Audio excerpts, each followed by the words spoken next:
Alright, and good day sa ating lahat. Kasama natin Suzuki Bergman. Ayan, magpapalit tayo ng brake shoe. Ayan, ito yung brake shoe na nabili natin, Faito. Ayan, tingnan natin, Bergman naman ang nakalagay. Tingnan natin kung solid, ano, itong Faito na brake shoe.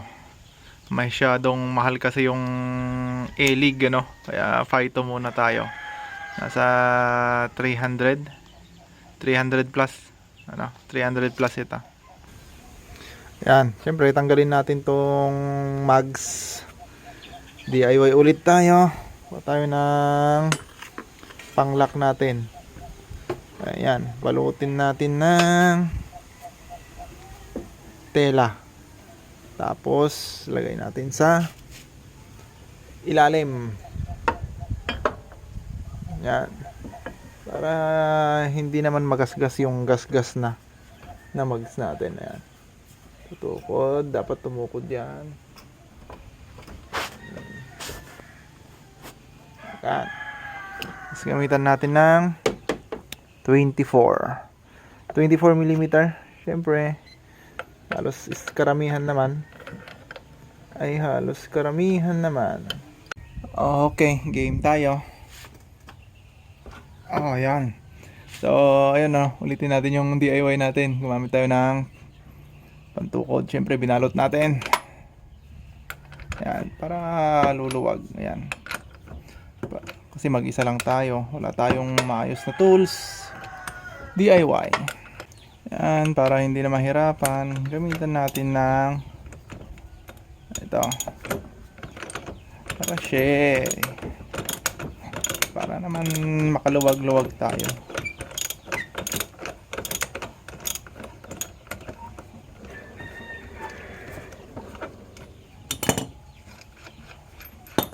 Tanggal.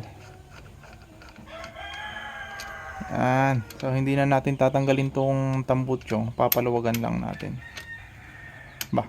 Okay. Dito naman sa bandang tambutso, gamitan lang natin ng 14 mm. Ito, isa, dalawa. Kailangan natin ng extender. Okay.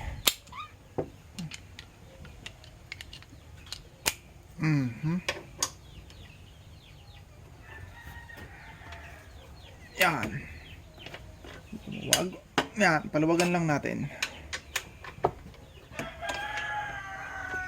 Kalahating luwag. Para mahila natin yung tambutso palabas. Yan lang yan. Oh, gawang tamad.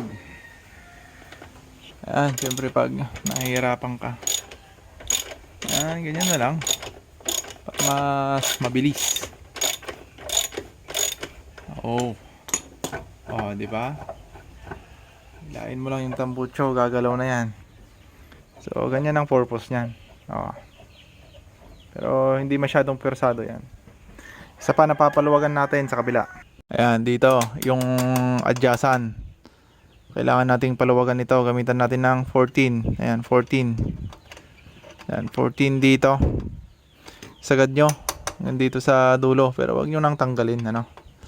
So, nahirapan tayo sa pagtanggal kasi nga masyadong fit na ito. Okay, pag napaluwagan na yan, pwede na nating baklasin ito. Itong mags. Subukan natin. Game.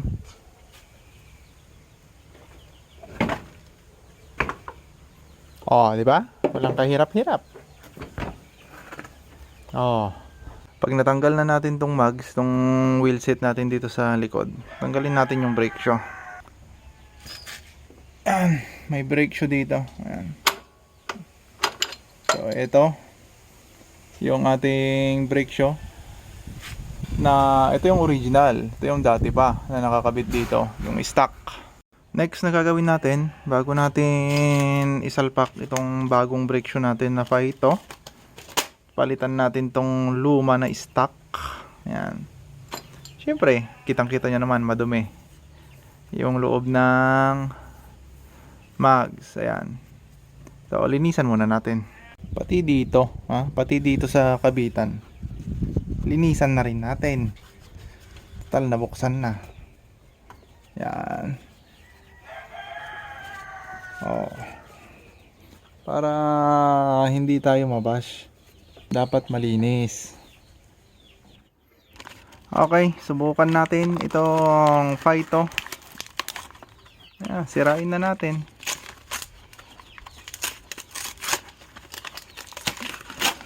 Okay. Ba, ganun pala yon. Aha. Meron siyang spring. Yan. Meron din siyang sariling spring na dalawa.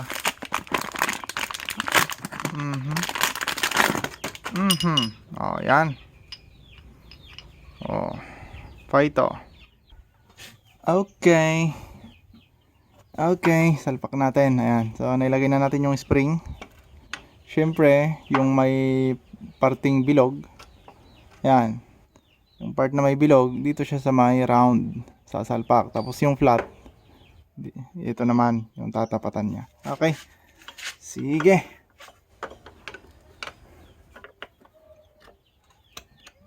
Ayan.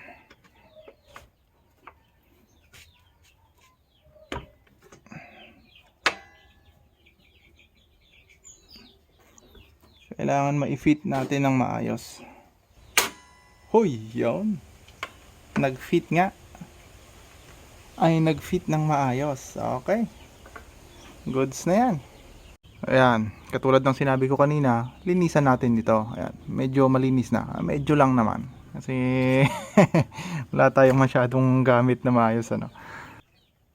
Okay. Salpak natin kung talagang mag-fit. Yan.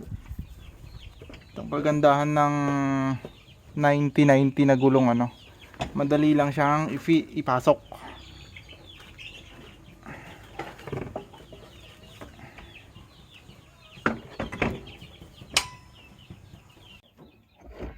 Oh, yun. Ayun, pumasok din. Ay, pumasok din. So, pwede na nating ilalak. Washer. Yung nut. Tapos higpitan ulit natin via DIY. Ayan, kung kanina dito natin sa baba nilagay itong pantukod natin. Ngayon nasa taas naman siya. Okay, kasi pabaliktad, maghihigpit tayo. Ayan. So higpitan lang natin.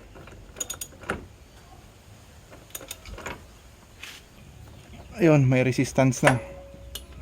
Okay, natapos din. Pero hindi pa tayo tapos. Kailangan nating higpitan yung dalawang nut na pinaluwagan natin dito sa may bandang tambutso, ano? Yan. Basta yung mga pinaluwagan natin, huwag niyong kalimutang higpitan ulit. Para hindi tayo madisgrasya kung sakaling gamitin na natin tong motor. Ayan, may isa pa. Ito, yung adjust, ano? Kailangan nating i-adjust ng tama. Ayan, higpitan lang natin. 14, ulitin ko ulit, 14. Ayan.